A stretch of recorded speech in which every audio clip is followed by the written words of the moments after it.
We are at the low point now of referral programs. It is the worst it's ever going to get. The math for most newsletters nowadays just doesn't make sense to do referral programs anymore. We had smart marketers like The Skim who came up with the referral program concept. We had the first fast movers like Morning Brew who took the idea, did it well as well. The new versions of this, they're not going to really look like traditional referral programs, and they're going to focus much less on the incentive. I don't think we're going to see any work until 2027. This is the only thing you need to know. Like, if you want to make a successful referral program, there's literally 4 things that matter, which is... What's up, Louis? So today when I saw what you wanted to talk about, I basically couldn't help but think 2017 called and it wanted its growth hack back. So why do you want to talk about referral programs? I feel like that was, so 2018, 2019 in the newsletter world. Yeah, it's true. Referral programs, not a big topic anymore. But why I want to talk about it is because A, nobody's been talking about it for a while. Like, it seems to have disappeared. And I keep getting a bunch of questions from listeners, from people on LinkedIn and Twitter, customers of Sparkloop asking me like, hey, I haven't seen referral programs in a while. Do they still work? Should I run one? Like, can you make it work now? All that kind of stuff, right? And so I thought if we just do like one big episode, like really go deep on referral programs, like what were the best ones? What made them work? Why don't they work anymore? What ways can you make them work? Maybe all that kind of stuff, like who should be doing them, who shouldn't, all that stuff. Then we kind of get it out of the way and we never have to talk referral programs again until something changes. Well, I think I can end this episode a minute and 15 seconds in because they Let's do don't it. work anymore, right? Okay. That's my take. I don't know. I don't know if that's spicy. I don't know if you disagree, but I guess you probably know a lot more than the average person about these things, right? Because I totally forgot. Sparkloop basically started with referral programs, right? Because people like me in 2017, 2018, we were hacking these things together. And then obviously, Tyler Dank, kind of built that out at the Morning Brew. But you were basically doing it for everyone else, right? With the first Sparkloop product. Yeah, I think when we started, I think there were maybe 4 or 5 newsletters doing it. So Morning Brew had Mm, theirs, which they'd basically taken from the Skim. The Hustle right. took it from Morning Brew, and there was like 1 or 2 others. And I'm sorry, guys, I'm forgetting your names. I will give you the credit if I remember. Thank you. Much smaller ones, good newsletters, but much smaller. Uh, at one point, I think at Sparkloop, we were responsible for like 7 of the 10 biggest newsletter referral programs out there. We might still be. I don't know. We don't look at referral programs that much anymore. Well, Um, yeah, seven of the top 10. It's like that's changed a lot, right? Now it's pushing literally tens of subscribers a week. yes. No, I mean, I was actually looking at the numbers, and like we have newsletter referral programs that are still adding thousands a week. I don't know if we have them that are doing thousands Mhm. a day anymore, but definitely thousands a week. Like it's a legit thing still for some people, but it's definitely been eclipsed, right? And I guess one of the things I want to talk about a lot today is like I have that behind the scenes access to a lot of these of like why they worked, why they didn't work, which ones maybe didn't work as well as they were claiming that they did, because that's something you always have to remember with referral programs, right? Mm. Any newsletter operator, anyone who has a big newsletter, as long as they run sponsorships and ads, everything they say in public, everything they write, it's all through the prism of will this be make people more or less likely to sponsor my newsletter, the brands that do, right? And if there's one thing that brands really love to see, is that you have an engaged organic audience that loves your newsletter, really loves your brand, and is referring it to other people.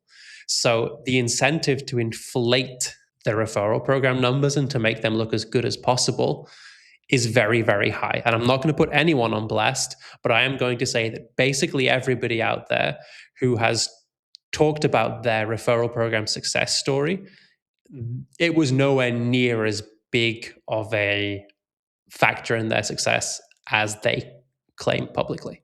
Uh, Okay, so yeah, we're definitely not going to name names here, but can we talk about the Morning Brew referral program?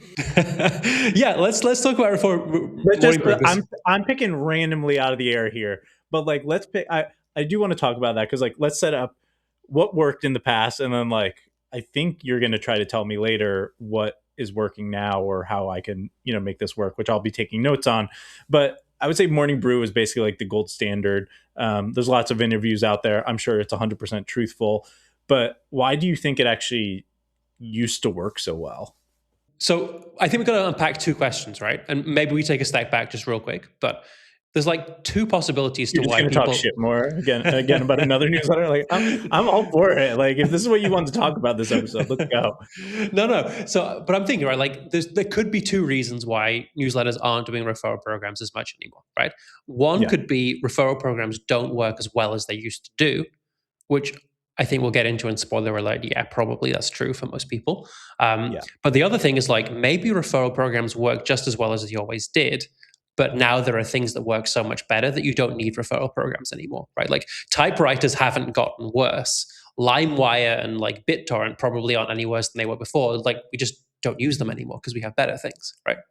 okay. I think we need to unpack that one a little more because I think if I was still able to get, the same amount of subs that I was getting from my referral program, I would still have that turned on and I'd be doing the other things. Would you? Okay. So the thing with the referral program is it's in like it takes up a big space in your newsletter, and it's the ask that you're making of your most engaged subscribers. And Hmm. that's how they're saying thank you to you. And when they're doing that, and when you're using that section for that, you're not using it to sell your own product. You're not using it as a sponsored slot, right? So there is a trade, like everything you put in your newsletter, there is a trade off, right? Because you only have so much attention.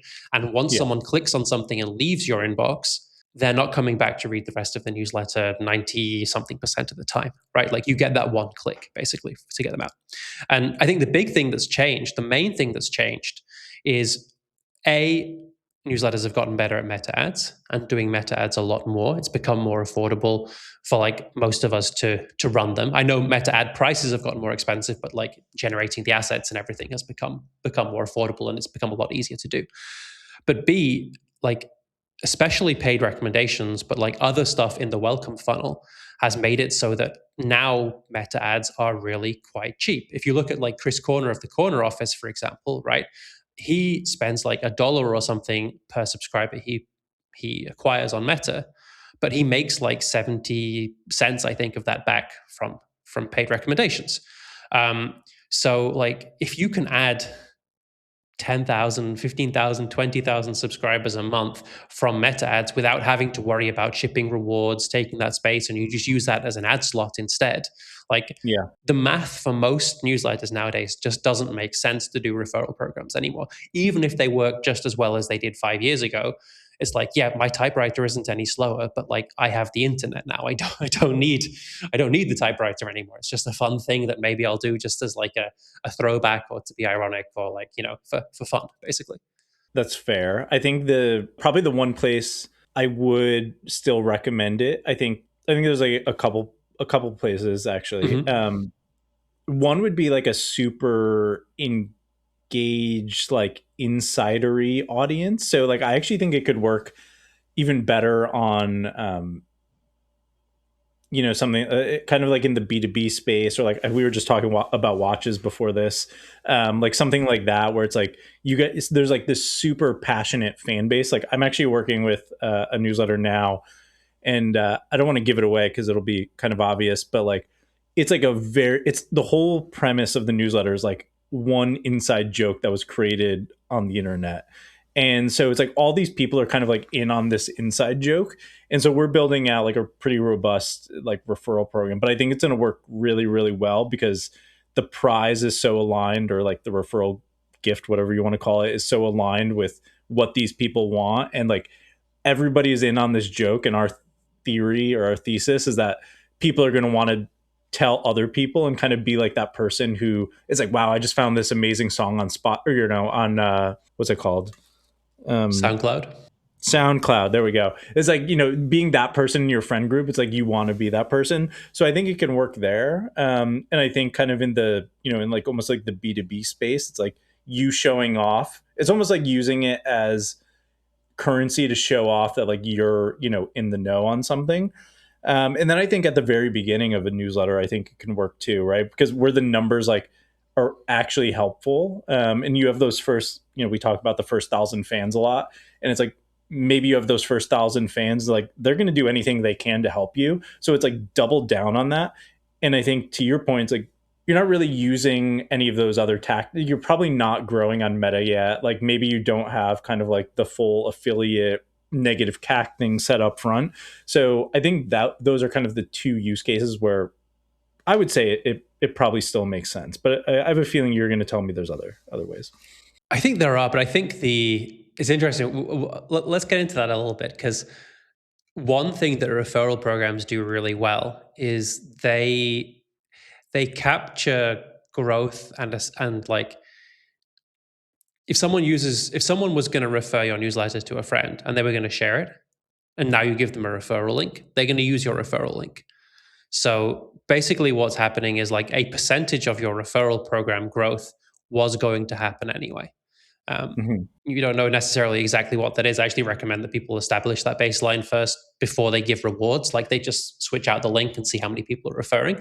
Um, but I think people overestimate a lot of the referral growth, like what that is actually down to rewards. Like, yes, people, when they subscribe to your newsletter the first time, that is also when they're most likely to share it. But that doesn't necessarily mean it's because you have a referral program or rewards. It's just because that was the time they were most engaged and interested, and Yeah. like, maybe use that moment to like get them to buy your thing, or to give you data about themselves that you can use for ads, or to get them to click on like a sponsors thing, because the value of that's probably going to be a lot higher. But anyway, let's talk about Morning Brew, because I think there's a lot of stuff there. If we'd like dig in a little bit to like why they were so successful with their referral program, which is like, I don't know if it's necessarily the gold standard of, like the most successful one ever. I've definitely seen a few that have done a lot better than that, but it is the Mhm. one that everyone knows. And it's like the standard one that sort of like you start there and then you change it around, right? So I think it's a good Yeah. one to begin with.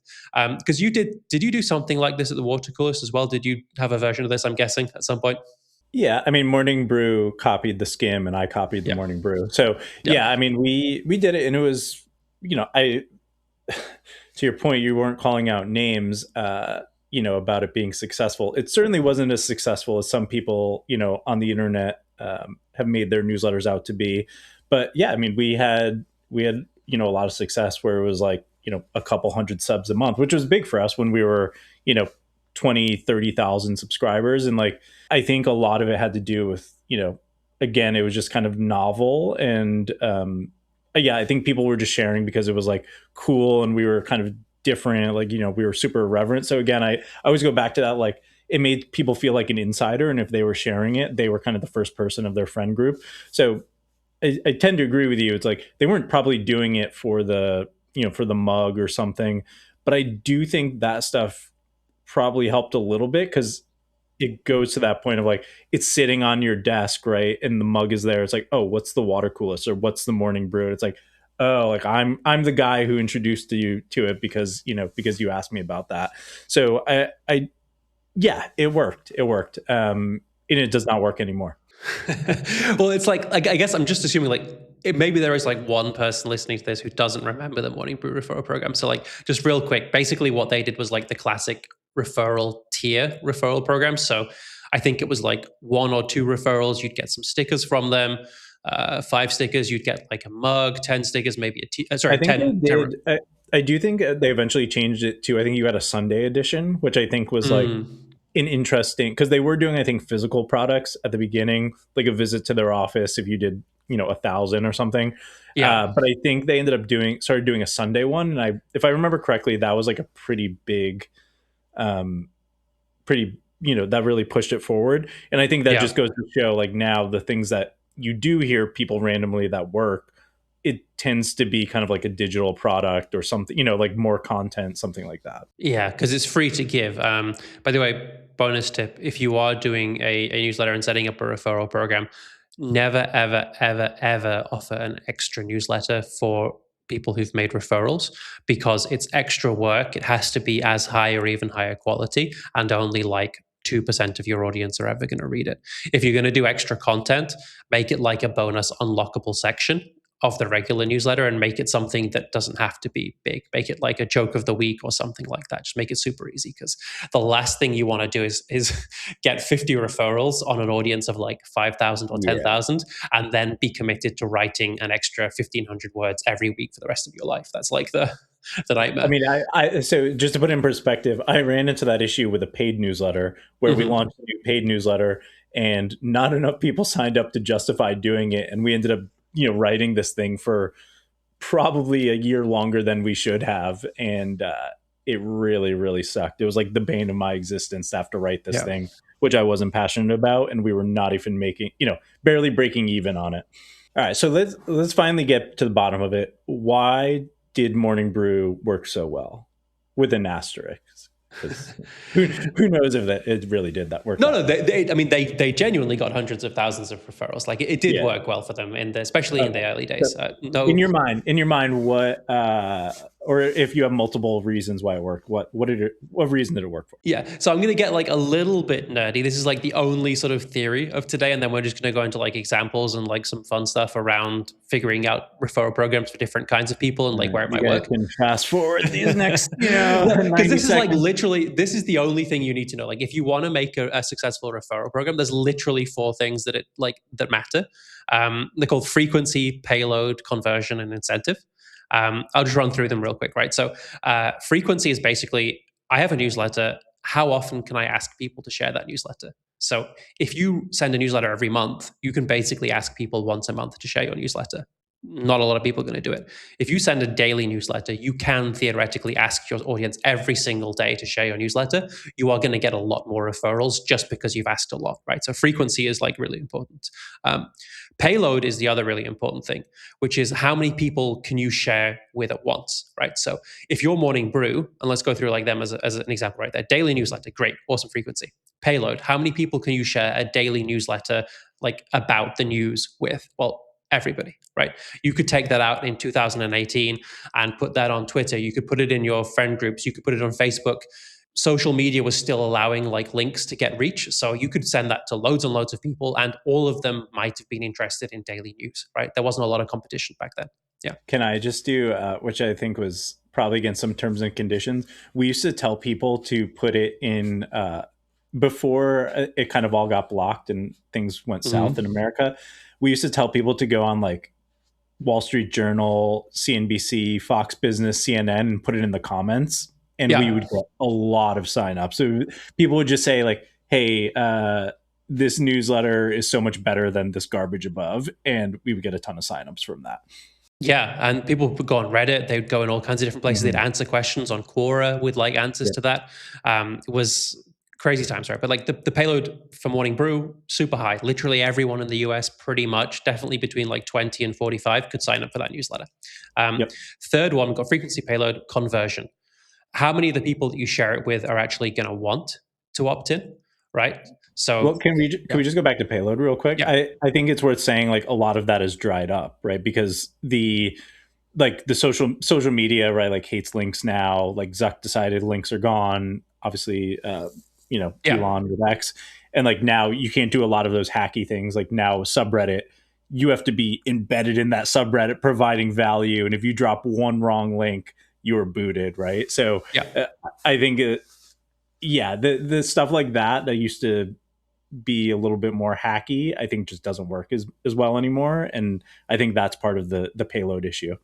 Definitely, yeah. So you got conversion. How many people are going to you share it with are going to want to opt in, right? So Morning Brew was a pretty good newsletter. Everyone could want to read it. It was great. They had a decent conversion rate to the newsletter, right? People at Mm. that time, a newsletter that seemed cool and approachable and fun was unique. They hadn't been asked to opt into a newsletter, like a real legit newsletter before, most of those people in Yep. 2018, 2019. And the last one is the incentive, right? Which is what people think about. It's where everyone focuses in referral programs, and it's kind of not really necessarily the most important bit. So it's Yep. like I break it up into two categories: incentive. So like, what's the intrinsic incentive to me in sharing, and then what's the extrinsic incentive that like I can give to the person to make them want to share. So like the intrinsic value for me might be like kind of like you were talking about before, right? I'm the guy who's found something cool. I can give it to my friends. It makes me look good that I've shown them something cool that they're going to like as well, right? Like that might be an intrinsic value. And there's a bunch of different kinds of that. And the extrinsic value is literally like, hey, please share this with your friend when they sign up. I'm going to give you a mug, or I'm going to give you $10 or a Chick-fil-A coupon or whatever it is, right? You can do both of those things at the same time. And like you already hit on, right? Like the world has changed a lot since Morning Brew's referral program was working. If we just go back through those four things, right? Frequency, yep, they still send daily. Great. They've got that in the bag. Payload, how many people can you share with at once? Like you already said, like social media has dried up.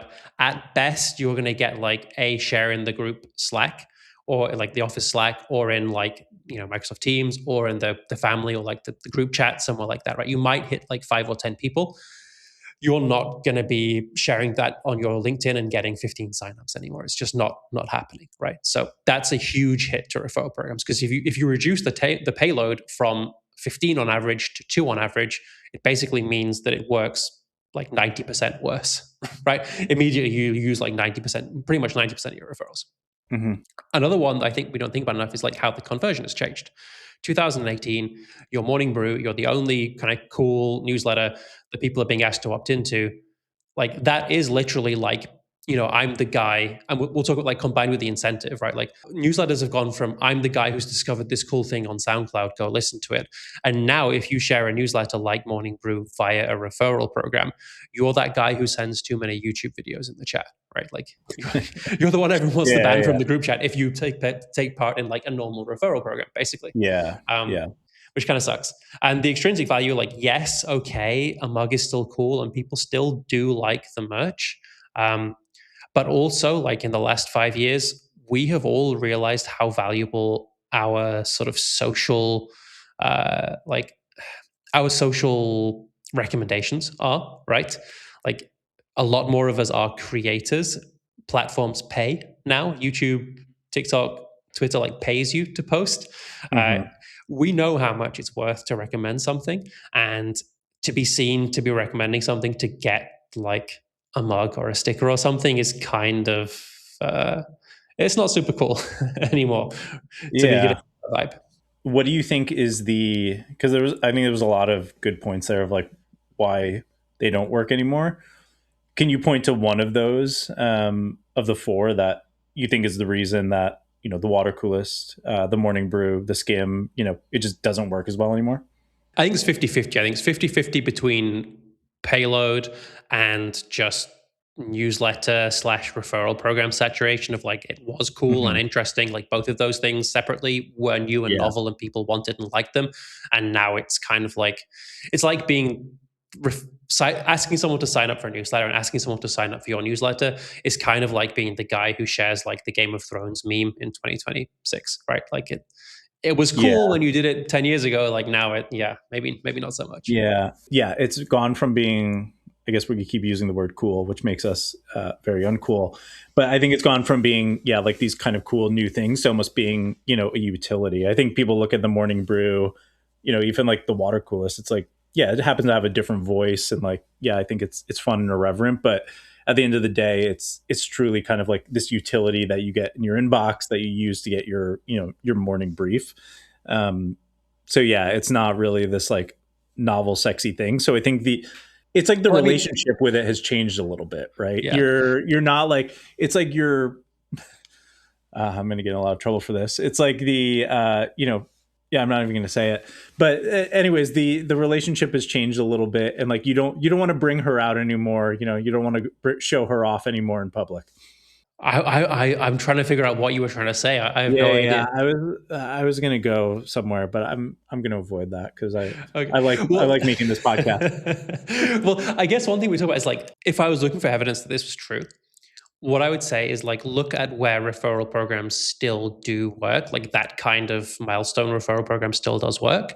And it's with audiences that are a little bit behind the average audience of Morning Brew, right? A couple of years behind where Yeah, maybe like a little slow, or what are we talking about there? slower than the Morning It's like Brew I reader. would definitely Jeez. say the water coolest audience is No, no, no. What I mean is like people who like the maybe mouth breathers over on Wall Street bets. They no, people who weren't exposed to Morning Brew and all those referral programs, right? People who are seeing it for the first time. So, like, look at the pour over. It's the Morning Brew for people who Morning Brew never really targeted, right? People in like the Midwest and like the center of the country, slightly older, not really Morning Brew's core demographic, but when they see something with the same like the same mechanics for the first time, they're still interested in it. Doesn't work as well as Morning Brew because the payload problem's still there that social media doesn't let them share as much, but still works. Local newsletters for older audiences, they've never seen this before, works great for them. They can share with their families and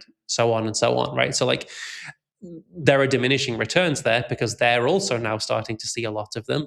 But if you, in the last 2 or 3 years, were running one of those kind of newsletters, you would do better, right? If you look at Lepora, we had Jason on who talked about his Chick-fil-A thing, and it works great for them. I've seen 20 plus people try and replicate that. Nobody can because they don't have the same audience, right? As Jason does, who are like, they're experiencing chocolate for the first time in a way that most of us are not. As you were saying that, I was like, this is basically like, I don't even know if you call it the problem. I guess it is a problem for Zuck. It's like the Facebook problem, right? It's like who's on the average person on Facebook now is well, I don't know if it's like 40-year-old is the average, right? Like there's probably, it's like your grandma's figuring out, and getting on Facebook now, and it's still like novel and cool and, all that. And like in 10 years, they're all going to be on Instagram and TikTok, and that's going to be cool. And Gen, I don't know, what would it be, Gen Beta or whatever they're going to be, right? They're going to be on something that has not even been invented yet, or is being invented right now in a Stanford dorm room. That's super interesting. I want to bring up one thing though. Can I Okay. can I call you out here? Do it. What about Milk Road? That worked pretty well in the past couple of years. Can I Yeah. can I raise that? Why I do you love. think that worked? Well, do you remember what their referral program was? Can you explain it? I don't remember exactly, but I remember a lot of chatter about that. It was very similar, like when they sold, that it was like, we grew organically, blah blah blah. It was like, they were so successful. So I don't remember exactly, but Yeah, Morning Brew. Sorry, Milk Road is a really interesting one. We didn't run their referral program. It was I think one of the only big ones that we didn't run, but I have seen inside it, and I think that's a really interesting one because it shows how people who are really smart in the newsletter space, they try and armchair quarterback why it worked and why it didn't, and they get it completely wrong, and they give people completely the wrong sort of like hope and lessons from that.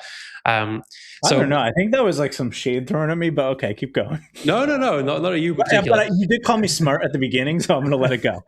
Okay, so Milk Road, right? Like what they have a different referral program now, which I think is doing way worse with the new owners. But the one that they had, it was literally just make one referral and you will get access to like a free resource that they had. And I think they changed it up every now and again. It was like Sean's like, here are my crypto picks. Here are like 12 whales that you should follow. Blah blah blah blah blah. Right? So like refer one friend, get this free resource.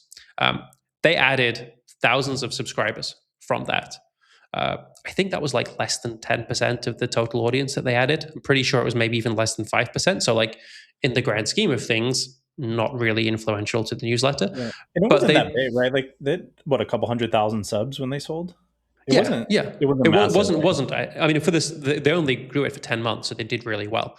And I mean, for whatever they sold, right, hundreds of millions of dollars or whatever. I don't know if it was quite that much, but Yeah. like, so it did work. It worked off a very big audience, right? Like, you can't take that and look at a couple of thousand subscribers and go, oh yeah, that's going to add me thousands of subscribers as well, because you need to have a lot of people who can do the referring, and that's what worked. But I think people get the wrong takeaway from this, which is, oh, all you should do is give people like one digital resource for one referral or for two referrals. Um, and then that'll be the thing. You don't have to worry with anything else. You don't need to complicate it. You'll get loads of referrals from this.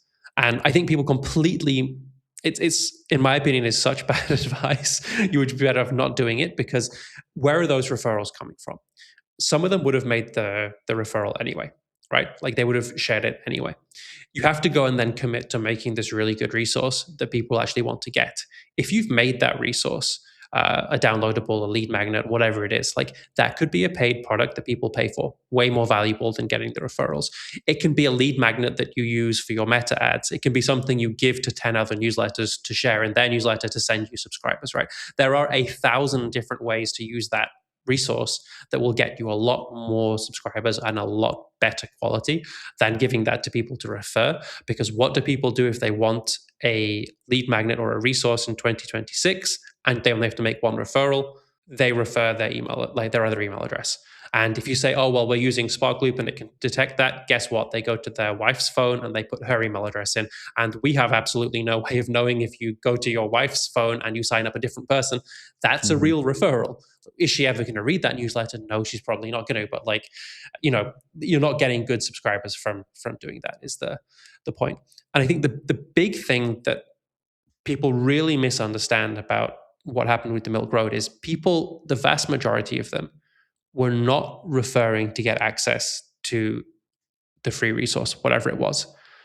What they were referring for is they really, really, really liked Sean Puri. They wanted him to see He's a them. likable guy. Yeah, sure. But the only way to get on his radar was to go to Twitter, to share that link, and hope that he gave you a like, hope that he retweeted you, hope that he saw it and you felt connected to him, right? And that's not a knock on Sean or the idea. That is, if you have that kind of audience loyalty, Right. use it. It's amazing. But guess what? 99 point something percent of newsletter operators do not have that. I don't have that, right? I doubt the water coolest has that people are going to go and share it just to hope that they get some like glimpse of like visibility, that parasocial relationship, right? Like if you've got it, great. Right. Most of us don't. And that is what was driving all of those referrals and him then amplifying it on Twitter. It wasn't the resource. It wasn't that like the free thing that people were getting. So you can't just take what worked for him and expect it to work for you, because unless you have that like star pulling power, it just isn't going to work. Okay. Well, thanks for I'm being shutting a me down. downer. That one didn't work. Is there anything? Because I'm not going to throw out any more ideas. Is there any that are working now? So we talked about the pour over. You're not going to say it, but it's old people from the Midwest are using it, which they're it's novel to them, so that's working. Any other examples that you're seeing like actually work? Have you ever tried it in your newsletter? Yeah, I've done it in my newsletter. I get people using it. I have it in there, and I've had it in there because, like, to show off the functionality of Sparkloop. That's Hmm. why it's there, Little because dog it's fooding, as we exactly, call it in the business. and it does work, and I get people signing up What from do it. you give people? I don't remember. I think I give them a. We have a Sparkloops like Is a it a big list. code for your feet finder? We have a big list energy mug that I think I give people for 5 referrals. And then I there's like like that. some free resource I think they get for 1 referral. But it's just to show it off. Like I'm not using it really to grow the list. And I would, if I didn't run Sparkloop, I would happily turn it off. Like it's not really driving any value other than just like showing off the product. Um, But I don't know. who Like, is doing it okay? so I don't think there are many people doing a referral program right now in a way that like is worth emulating. I think Mhm. there are like very weird specific niches that we've talked about where like the old style still does just about work. But I think for most people, it's like, yeah, could you today set up that kind of referral program? Like, could you go and do a giveaway with an iPhone? Absolutely. You're going to get thousands of subscribers. Are those going to be good quality subscribers? Probably not. Are you going to get anywhere near as many good quality subscribers for the cost of the iPhone as if you went to Meta ads, gave Meta $1,000, they give you 1,000 subscribers, you make 900 of that back from Sparkloop, you get 900 more subscribers for the same money, you make 800 back, you get another, right? You can get 5 or 10,000 subscribers from Meta in some cases with that kind of audience for those $1,000 from like Meta with paid recommendations on the back end. And from a referral program, you're going to be really lucky to get like 2, 3, 4, 500 from an iPhone giveaway. It's funny on the giveaways. I know that's not what we're really talking about, but I recently I hadn't done one in years, like one of those, kind of you Mm-hmm. get 20 brands together and Oh, the everyone, stakes, the old school. Yeah, yeah, yeah. yeah, like the travel. There's a lot of now that I'm doing consulting and seeing, in the back end of more companies. And as I'm sure a lot of newsletters are solely built on those sort of things. And so I was like, you know what, we'll try it. It's a low cost. You pay a couple $100. We gave away a trip. And first, like my audience absolutely hated it. Like they were just furious that I was kind of spamming them with this thing. And then what I noticed is, because you can see it in Beehive, is there's these sites now that will just post the links to those. So it'll be like mommygiveaways.com or, Mm-hmm. like giveawayguru.com, and they'll just go and post these links on there. And so I was getting hundreds and thousands of subs from these things. And clearly they have no intention, of signing up for these things. They're just trying to win a free trip. So I think that there's like probably something to be said if you were giving away something good enough in your referral program, people are eventually going to figure that out, and you're probably going to end up on one of those Facebook groups or those websites, and people are going to start using it. So I would almost be careful, right? Especially if you're giving out something like in the past, I've done like Starbucks, Dunkin' gift cards. You're giving out Chick-fil-A. People are eventually going to figure that out and be like, yeah, like why wouldn't I go sign up a couple of email addresses for, free Chick-fil-A? So that's like Yeah. another thing how, the internet has just changed and it's become more scummy, I guess. Yeah, especially with AI. I think I'm allowed to tell this story. I'm not sure. I think I am. Like one of the biggest You have my headache, approval. one of the biggest headaches we ever had was a referral program giveaway. We helped 1440 run at Sparkloop, and they gave away $10,000 in cash, and they had like a million subscribers at the time. A lot of those subscribers were in places where $10,000 in cash is 5 years' salary. And they were computer technical savvy. It was worth them spending a month trying to fool us and trying to figure out a way to make sure they were the ones that won that giveaway. And we basically like it. The giveaway worked. They got good subscribers. We kept the bad stuff out, but like that was at a cost of basically having two engineers just working on that for the entire duration of the giveaway. And we would have happily given them like if we had known how bad that was going to be in Yeah. advance, we would have like said no, no, no, like we'll pay for however many subscribers you want, just don't make us do this. It's going to be horrible. That was the worst one I think we've ever done. Like $10,000 in cash is brutal. Yeah, I think I probably brought this up before too, but I know the Hustle gave away the Tesla, right? And Hmm, hmm. I think overall, did you guys work on that with them? No, no, no, no, no. Yeah, I think like overall that I feel like I remember Sam saying it was not a success at all, and it was kind of a disaster. Where those are a success is like only really on the second order. So if you, I guess there's two ways you can make that work. One is if you get the PR, right? Mm, That does help because people will talk yeah. about it if it's big enough. And the other one, like we helped a couple of people, like Stacked Marketer ran a giveaway with a site that's like where you can buy and sell internet businesses. And they partnered up with them to give away an internet business. Oh, And cool. kind of why that works and why I kind of still go back and forth on the idea of like sponsored giveaways is obviously the sponsor is doing it to get access to your audience. Like they don't care how many referrals come in, they just care that everyone sees that it's sponsored by that brand, right?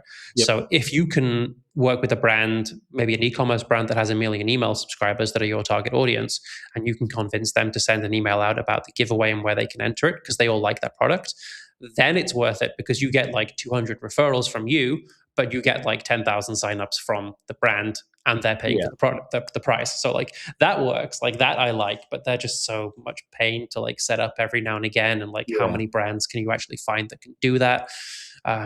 You could do like it's definitely worth considering. Like if I was running a marketing newsletter, I would try and do that every week with a different brand. But it's a challenge. Should we talk about some other ideas that might work? I'm thinking like Yeah, I was gonna say we swerved a little bit there, but yeah, let's bring it back.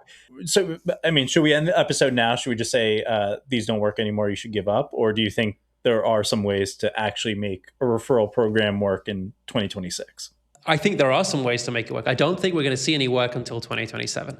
Um, Okay, and I think because very we are specific. at, So, I would say we are at the low point now of referral programs. It is the worst it's ever going to get. People are not using them anymore. It's giving us some time to think them through. And I think what's going okay. to happen now is like we had smart marketers like the Skim who came up with the referral program concept, right? We had the first fast movers like Morning Brew who like took the idea, did it well as well. It's now not working And then we had the anymore. bottom feeders like the water coolers who picked up the crumbs and then Exactly. But now kind of it's been forgotten. And I think what's going to happen is like the smart marketers of the next generation are going to reinvent referral programs in a like from ground up in a way that works. And our version that worked for like, the last 10 years or so and has stopped working now, that was all about the extrinsic incentive, right? So if you go back to like frequency, payload, conversion, incentive, like that math, like that, those 4 points are still the important thing. Just the thing is like we all focused on the extrinsic incentive last time, these rewards. And I think what's going to happen now with AI and like with how we consumers like interact with brands and publications and creators, I think that the new versions of this, they're not going to really look like traditional referral programs, and they're going to focus much less on the incentive.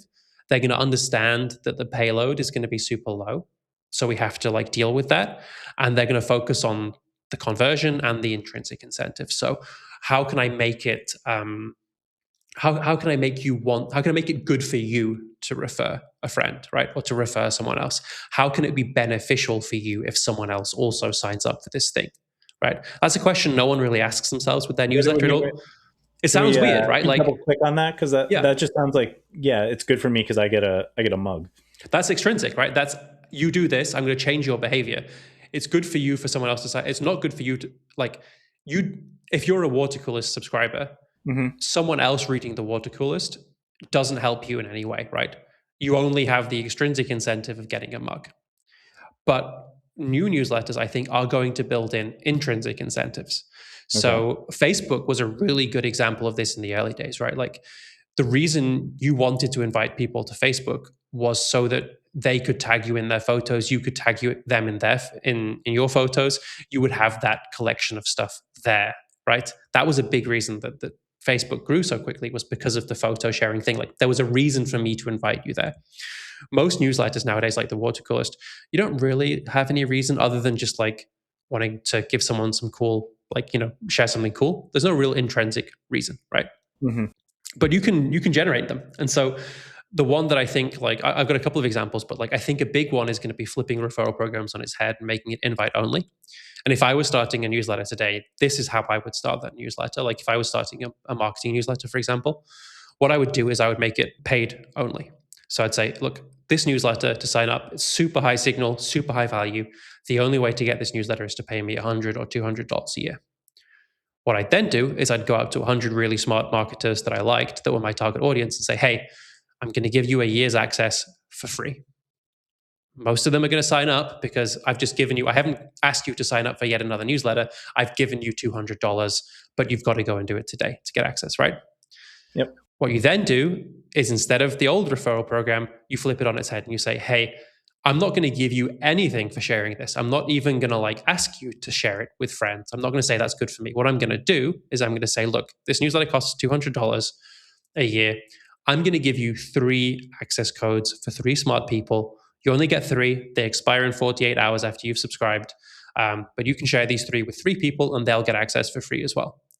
And all of a sudden, you've completely flipped that, right? Like, the intrinsic value to me is like, I get to give 3 of my friends $200 of value and I get to pick which 3. Like, even like the mindset, just like the psychological shift is from the framing goes from, would you like to invite any friends to this newsletter? No, to who of your 3 friends are going to get your $200 coupon? You need to do it now because it expires tomorrow. I think with that, you end up with a really, really, really high signal audience very, very, very quickly on a paid newsletter that nobody is paying for. But when you want to, well, it doesn't matter, because when No, you no, want to sell, I know, I love when it. you want to sell sponsorships, ask someone, hey, do you want to sponsor my free newsletter with 10,000 subscribers, or do you want to sponsor my paid newsletter with 10,000 subscribers? They're paying a hell of a ton more for the newsletter that's Like, paid. what's your subscription revenue? And then the bonus, when you go to sell your newsletter, right? It's a subscription model newsletter, Yeah. which people will pay a higher multiple for, Yeah, but also even though it's zero. think about that, right? You have the intrinsic and you have the conversion as well, because that's a big problem now, right? Like, nobody when I share a newsletter with you, you're kind of like, another newsletter. Do I really want this, right? So the conversion rate has dropped super low on those shares. But if I'm giving you free access that you can only access for the next 48 hours to something that costs $200, like, of course you're going to sign up. Like, you might not become a valued reader, but like, what am I? I'm signing up just to make sure that I can lock it in, right? Like, of Yeah. course you're going to do it, because maybe in a week you'll want that, and then you'll have to pay $200 for it. But now you don't. So you get like close to 100% conversion rates. Doesn't the payload aspect go away there? Well, the payload aspect is already gone, right? So the payload aspect now is, you're assuming for most newsletters that the only way people can share it is like in a group chat, one on one, right? Who is actually going out with a normal referral program and sharing this with more than 3 people Hmm. anyway? Um, on Yeah. I average, mean, it's going to be I like guess you 1 at could. most. Yeah.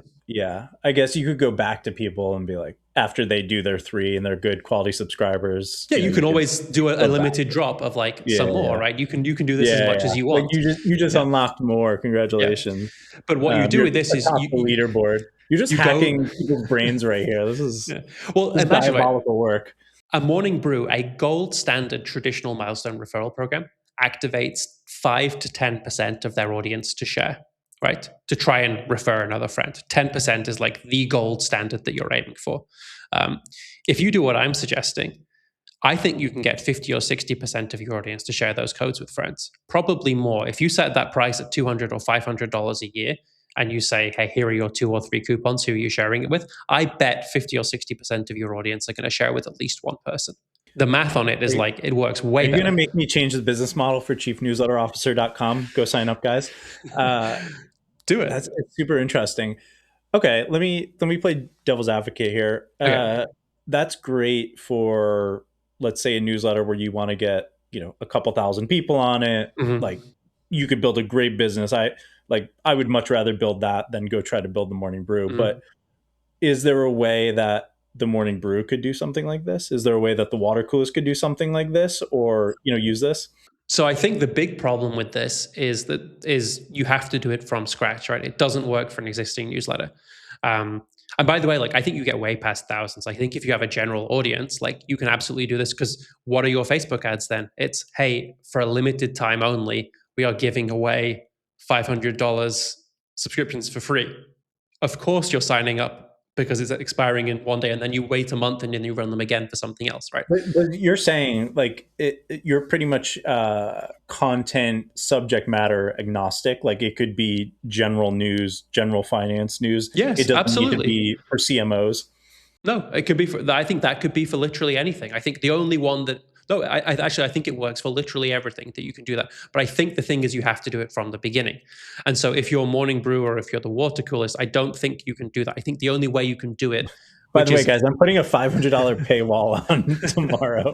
no, but what you absolutely could do, and it's something I've considered doing, like if I was starting a newsletter, I wouldn't do it just by myself. And I said, like, the way that if you're starting completely from scratch, you have to seed the audience, those first 100 subscribers, by reaching out to them manually, which is a lot of work. What you could absolutely do is start a new newsletter related to the water coolest that you think people would like, but maybe is a little bit now for 2026, like more profitable, takes it in a direction you want to go that's like an offshoot of it, like a subsection of it. And then what you can do is you can say to your entire audience, hey, I've partnered with this newsletter. They've agreed to give me $500 coupons to the first 1,000 people who subscribe here. Go crazy, right? You get 500. You get the $500 subscription for free, but only the first 1,000 people. I bet with the water coolest, you would get 1,000 people clicking on that, and you've seeded your audience. That's And really that's how I would interesting. I would partner up with a newsletter to start it. By the way, that's how I would start it if I was doing my own one. Um, but yeah, no, I think you're right though. Like if you have Morning Brew or if you have the Water Coaster existing audience, you probably need to do something slightly different. And what I would say if you have like an existing newsletter, probably what I would focus on is like the intrinsic value in a slightly different way. So how can you make the water coolest multiple player? Right. Reading the water coolest is a single player game. Doesn't help me for my team to sign up. There are like if you're a media operator, for example, or maybe if you're chief newsletter operator, there is an Officer, get it chief right. chiefnewsletterofficer.com.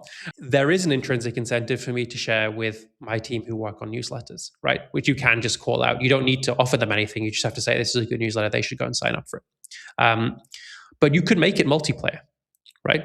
You can make it so that for every person that I invite, it gives me more value that they are reading that newsletter or that they've joined up.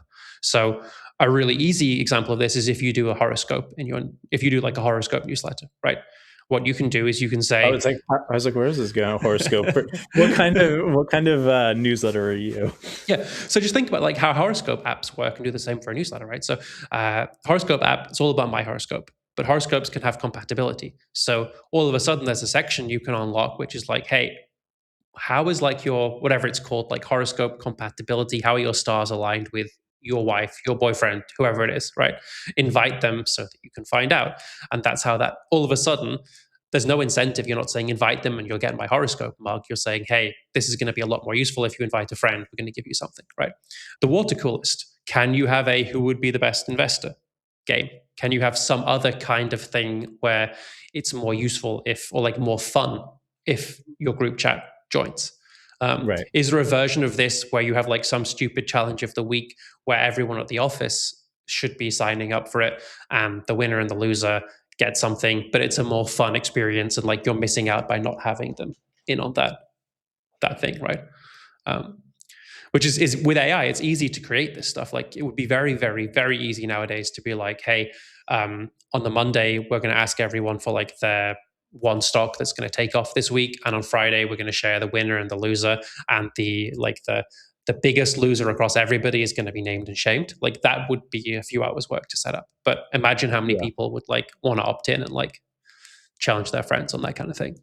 I think it works everywhere. Like I was thinking about this for like local newsletters. So like family birthday deals, right? You can Mm. do invite your family to read the newsletter, and for everyone, like when you get 5 people in the family, or like whatever it is, each person who signs up, we're going to send you all something like a coupon for a local restaurant for each person's birthday. So the more people who sign up, the better, right? Um, incentivize you to get all your friends, all your family signed up to do that.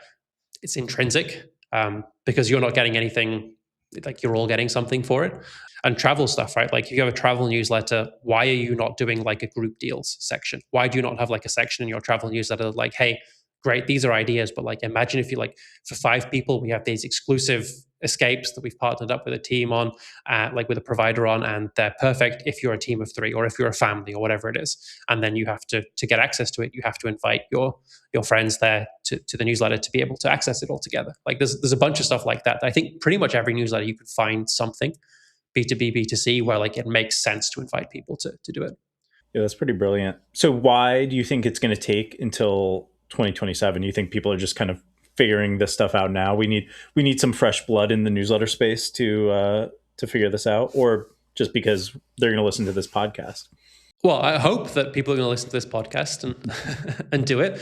But I think honestly, it's a mix of everything else is working so well right now that no one's we're riding the wave of paid recommendations and meta and like welcome offers in that flow. Like that is current, like there is always in the newsletter space something that gives you an unfair advantage. And right now it is that.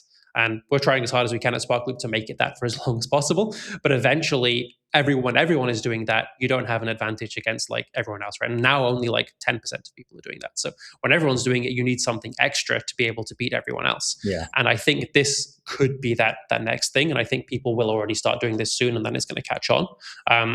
But a big thing is, I think, just everything I've talked about, or most of the stuff we're talking about there, requires a little bit of technical work. It's all custom, right? There's no like one size fits all tool that you can offer to do this, because everyone's use case is going to be very unique about what works for their newsletter. Um, and 2 years ago, or like now, still for most people, they can't invest in like custom software to do that. But AI is already good enough to build this for you. I think we're just waiting for like people who run newsletters to understand like that they are also smart enough to use AI to build this stuff in like 2 or 3 hours. And once that becomes commonplace, I think everyone's going to have something like this. Yeah, I agree. I think if you're waiting for, well, Spark Loop is obviously on the bleeding edge, but I think if you're waiting for a Spark Loop or a Beehive or Substack to roll this out, right, it's probably going to be too late. And to your point, everyone else is doing it, right? It's like the referral program. By time you guys were kind of building it, and now it's built into Beehive. It's like, yeah, it's, as we've talked about, it's not super super valuable anymore. But this is all awesome, man. I apologize for doubting you at the beginning that that referrals could actually work.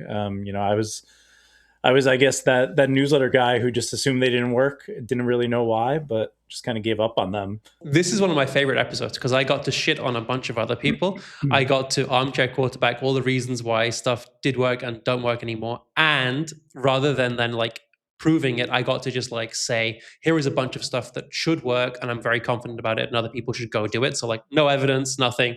Like this is my Yeah. favorite mix of like armchair quarterbacking and just like Yeah, predicting the and future. you like put it out way in the future, like probably in like 2027. You're basically like the Michael Saylor of of newsletters. You're like, yeah, Bitcoin's going to be $1 million, like, but in 2027, like, sure, it's as of the time we're recording this, it's like $60,000, but But no, seriously, I think all of this works, but the one that I'm most excited to see, and please, for the love of God, somebody do it so that I don't have to try it myself. Do the paid newsletter into like basically nobody's paying for it full price. It's just the invite Yeah. only mechanism essentially. Someone who does that is going to absolutely crush it, I think.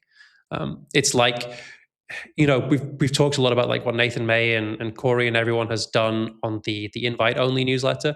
I think that was like a good V1 attempt. I think this is that, but like the way to do it, basically. I think this is like that on Yeah, it's steroids. like that. I mean, this layered on top of what they were doing, it could supercharge it to, an unbelievable level. And it just would make it that much more, it seems that much more unattainable if you have the idea of like, this is a paid newsletter.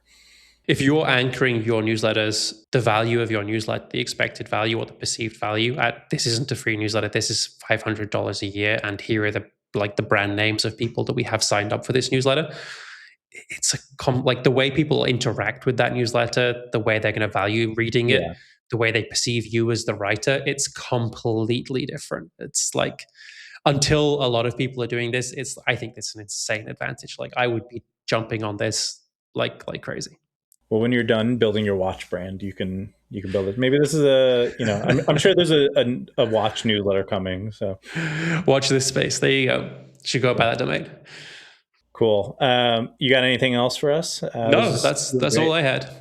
I've vented for 57 minutes on newsletter referral programs. This is why I'm not invited to parties. Let's leave it for a couple more episodes before we mention them again. Hopefully. All right. Sounds good, guys. We appreciate you joining us in Letterland.